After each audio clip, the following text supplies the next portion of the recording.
Assalamualaikum warahmatullahi wabarakatuh. Waalaikumsalam warahmatullahi wabarakatuh.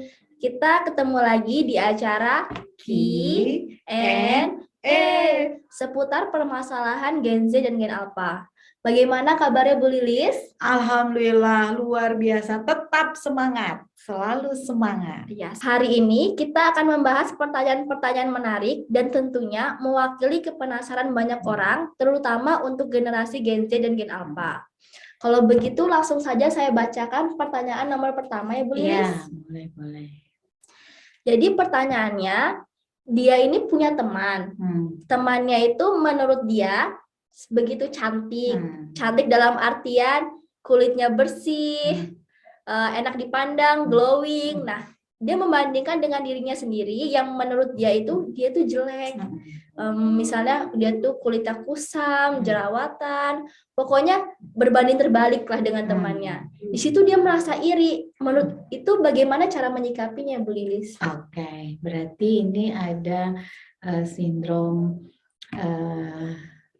minder ya, atau merasa diri lebih jelek dibandingkan orang lain lebih bagus, lebih cantik. Nah, berarti untuk menyikapinya adalah yang pertama, bagaimana dia buat dirinya itu berharga. Karena kita itu diciptakan sudah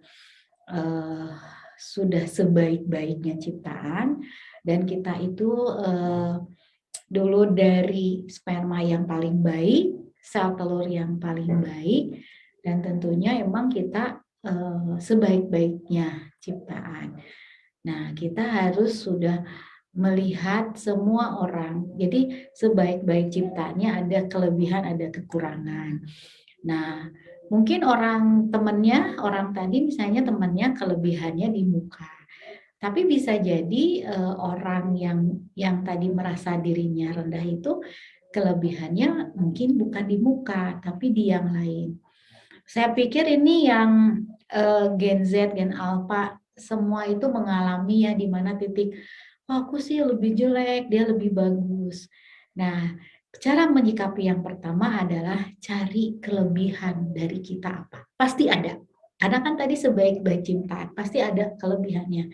Jadi kalau misalnya kelebihannya apakah misalnya di kulitnya, apakah di hidungnya, apakah di mulutnya, apakah misalnya di yang lainnya, apakah di sikapnya gitu ya. Karena saya yakin semua wanita itu cantik. Menurut siapa nanti? Tentunya menurut kalau sudah menikah nanti menurut suami masing-masing. Kata suami saya yang paling cantik adalah diri saya. Mungkin kata ayahnya Mbak Angel yang paling cantik ibunya gitu ya, ibunya Mbak Angel. Nah itu, jadi bagaimana kita bisa menghargai diri bahwa kita itu sebenarnya tadi sudah sebaik-baiknya. Nah, dan arti cantik juga kita bisa melihat cantik yang hakiki, bukan hanya physically, tapi inner beauty. Jadi orang kalau misalnya mukanya glowing, tapi attitude-nya juga menyebalkan, akhirnya tidak nampak cantik. Tapi kalau misalnya kita biasa aja, ya muka kita biasa pasan lah gitu ya, tapi attitude-nya baik, orang itu melihat kita itu akan cantik, itu loh yang paling hakiki. Jadi kecantikan yang paling hakiki itu bukan di glowing muka, tapi cantiknya itu dari inner beauty, jadi dari dalam. Nah itu yang harus dibangkitkan oleh orang tersebut, harus disugestikan, harus diafirmasi. Jadi apa itu afirmasi? Afirmasi itu kata-kata positif yang diulang-ulang. Misalnya gini, ketika ada lintasan, kok dia lebih cantik ya gitu, kok aku sih jerawatan ini. Nah, kita bisa mesugestikan, oh saya juga kan sudah ciptakan sebaik-baiknya, dan pasti saya ada kekurangan, pasti ada kelebihan dan ada kekurangan. Orang itu cantik pasti saya yakin ada kekurangannya. Oh saya baiklah, saya akan sibuk mencari kelebihan saya apa.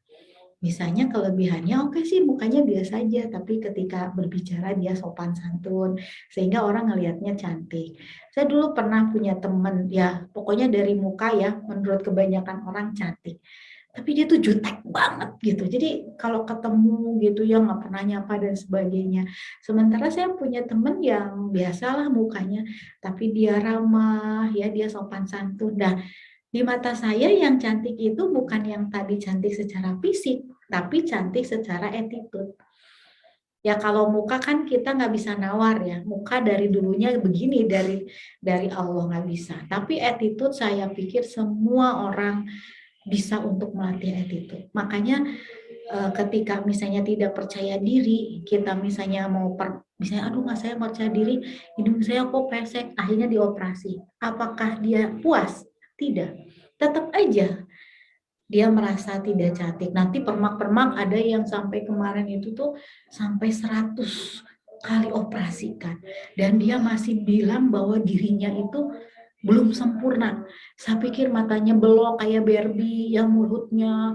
Sampai dia bilang katanya yang paling sakit itu operasi ketika dia kan pengen tinggi. Jadi si lututnya itu ditarik kemudian ditambah apa gitu sakit banget ya. Nah, tapi tetap dia tidak akan merasa puas.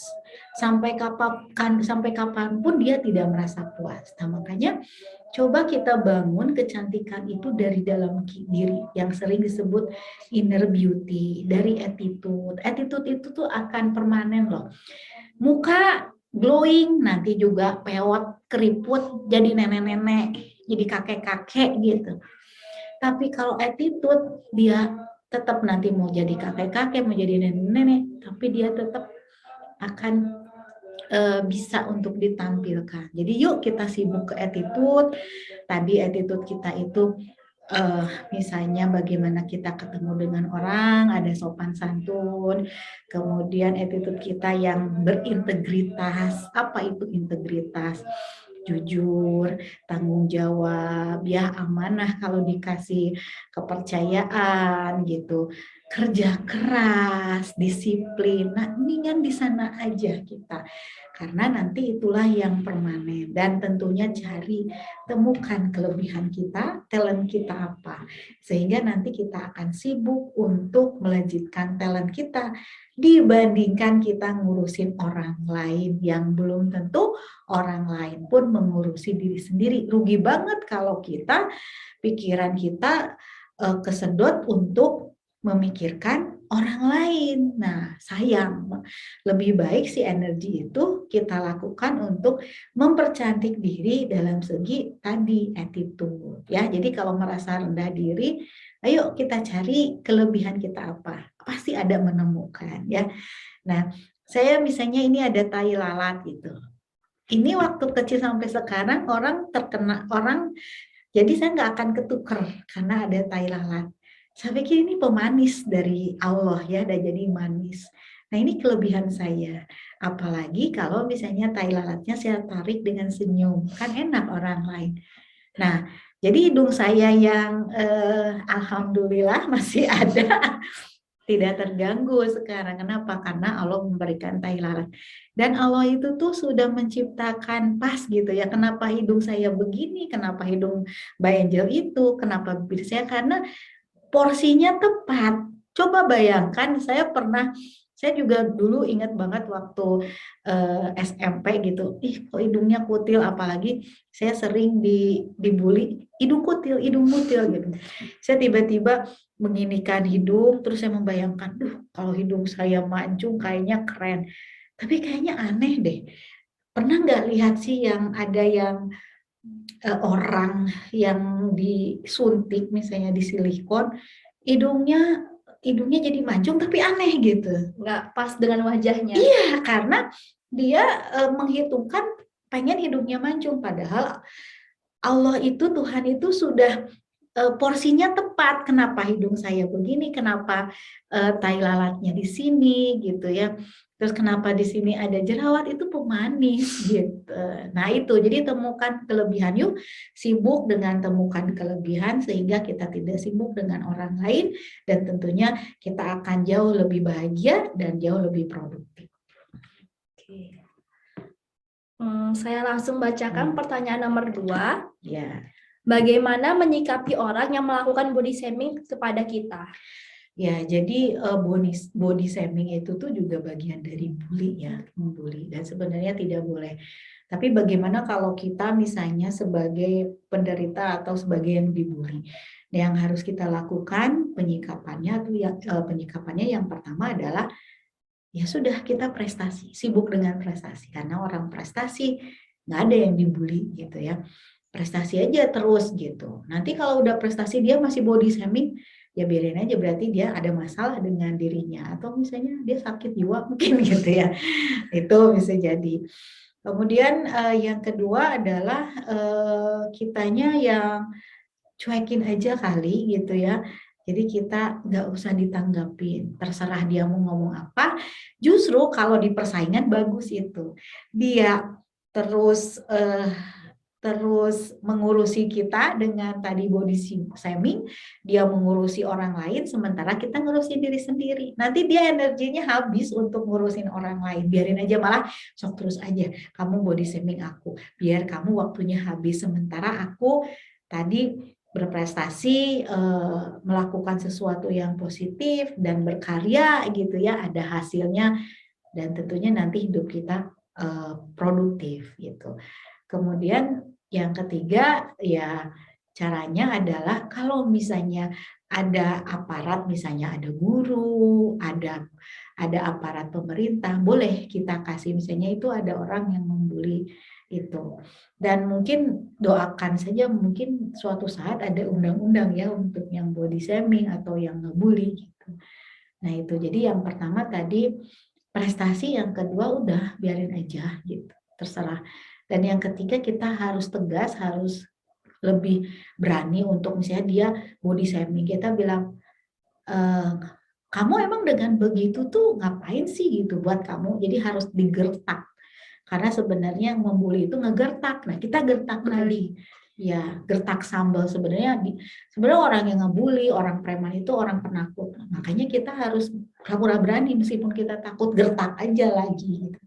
Nah, kalau gertak dia nggak mungkin lagi. Tapi kalau kita di body shaming, kita nangis dan sebagainya, udah jadi santapan terus untuk di body shaming atau dibully. Apalagi kalau misalnya kamu mah, jangkorang itu kalau di Sunda teh kayak lidi gitu, tinggi itu gitu. Kamu mah itu kayak lidi badan kamu misalnya. Terus kita beraninya, kamu bilang aku kayak lidi, kamu bilang kayak aku jangkorang, berarti kamu sudah mengatakan kepada pencipta aku, karena aku punya pencipta. Berarti kamu pada dasarnya bukan menghina aku, tapi menghina Tuhan aku. Dah, lihat matanya, tinggalin. Nah, jadi nanti kalau begitu biasanya mereka akan berhenti. Tapi kalau kitanya agak takut, udah dijadikan bulan-bulanan. Itu cara menyikapinya. Baik, kalau gitu langsung saja ke pertanyaan terakhir, Ibu Lilis. Bagaimana cara mencintai diri sendiri dan percaya diri? Iya, bagaimana mencintai diri sendiri? Iya sih, kadang kita ke orang lain sibuk ya memperhatikan, tapi ke diri sendiri enggak. Bahkan mungkin kita jangankan mencintai, mengenali aja kita nggak tahu. Nah, makanya tahapan untuk mencintai itu misalnya Mbak Angel nih mencintai seseorang misalnya, atau menaksir seseorang gitu ya. Nah, ada tahapannya sebenarnya, nggak tiba-tiba naksir, nggak tiba-tiba cinta gitu. Tahapannya yang pertama kan tahapannya kenalan kan kita ya, kenalan dulu. Nah, kita sudah nggak kenal dengan diri kita sendiri, kita itu apa. Kenali yang pertama tubuh kita, bagian-bagian gitu ya. Kayak misalnya saya nih, muka saya cabi gitu, muka saya bulat. Nah, berarti apa yang cocok, kacamata model apa yang cocok dengan muka saya, berarti oh karena saya bulat berarti kacamatanya tidak bulat, karena semakin bulat dan bulat gitu, berarti ditambah untuk menyeimbangkannya yang agak elips atau misalnya tidak bulat gitu. Terus misalnya tubuh kita misalnya tinggi. Nah, kalau tubuh kita tinggi, misalnya apa yang harus kita lakukan? Berarti kita harus menolong teman-teman kita misalnya mengambilkan sesuatu. Nah, itu. Terus kalau badan kita kecil mungil, alhamdulillah hemat bahan ya gitu. Nah, jadi kenali dulu tubuh kita dan yang kedua adalah kenali emosi kita. Apakah kita orang yang spontan berbicara, apakah kita orang yang pasif, apakah orang kurang berani dan sebagainya. Kita kenali dulu, kenalanlah. Terus kadang juga ketika kenalan kan misalnya kalau Mbak Ijal berkenalan menyapa kan, siapa namanya? Dan kita juga ke diri kita menyapa gitu. Misalnya sering nggak sih kita menyapa diri misalnya kalau kita ketemu teman, apa kabar gitu kan, sehat gitu. Nah, kita juga lakukan ke diri kita, misalnya apa kabar kaki, bisa bangun tidur, apa kabar tangan, terus kita bilang menyapa. Kan kita juga ketemu orang misalnya eh, pas mau bubaran, maafin ya kalau ada salah ya gitu, atau terima kasih ya kamu udah ketemu dengan saya. Nah, begitupun kita juga ke tubuh kita. Terima kasih kaki sudah berjalan. Dengan berjalan saya bisa menuntut ilmu. Terima kasih mulut sudah bisa bergerak sehingga kita bisa berbicara. Mohon maaf kaki selama ini sudah menzolimi, nggak pernah olahraga misalnya. Maaf mulut selalu ngomong aja dan ngomongnya nggak pernah baca Quran misalnya gitu ya. Jadi yang pertama kenalan, menyapa. Nah, setelah kenalan, menyapa, baru misalnya menolong.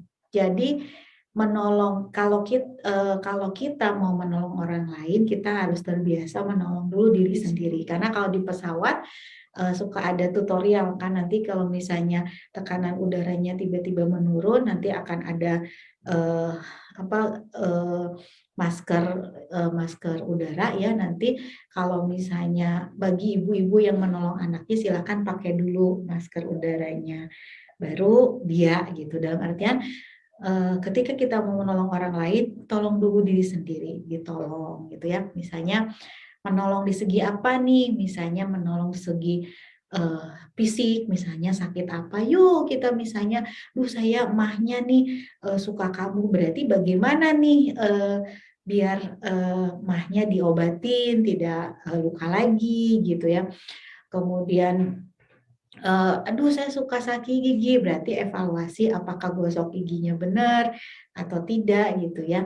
Nah, dibantu untuk jadi misalnya sambil ngobrol ngobrol antara pikiran dengan diri. Gigi, ayo gosok gigi karena nanti kalau misalnya nggak gosok gigi, kuman bisa ini nanti bisa ada bolong dan harus ke dokter gigi. Jadi saling mengingatkan, saling tolong menolong ya. Nah, sebelum saling tolong menolong ada saling memahami dulu, kita memahami tubuh kita yang bagaimana gitu ya. Terus saling tolong menolong. Setelah itu kita harus mulai care untuk diri kita. Baik misalnya care kesehatan fisik, care kesehatan psikologi, misalnya kita bahagia atau tidak. Kemudian kita juga harus care di pemikiran kita gitu. Jadi kalau ada pemikiran tadi misalnya merasa rendah diri, ayo dibantu. Kenapa kamu jadi rendah diri? Iya, kalau dia mah cantik. Nah, ada sisi yang lain tadi berdialog gitu. Kamu kan juga bagus sebaik-baik ciptaan.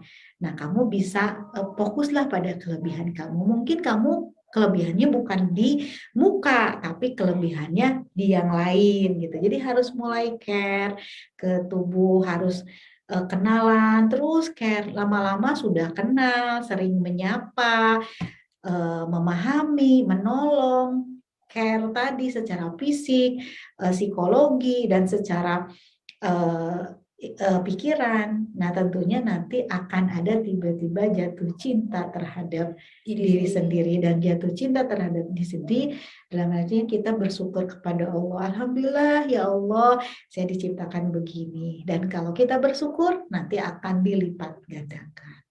Nah, itu Mbak Angel. Baik, cukup sekian pertanyaan untuk hari ini ya Bu Iya. Lilis. Dan untuk teman-teman yang ingin menyampaikan pertanyaan, boleh langsung di kolom komentar YouTube dan nanti akan kita bahas di episode selanjutnya. Ya, ditunggu ya teman-teman ya. Nanti kita bahas pertanyaan-pertanyaan.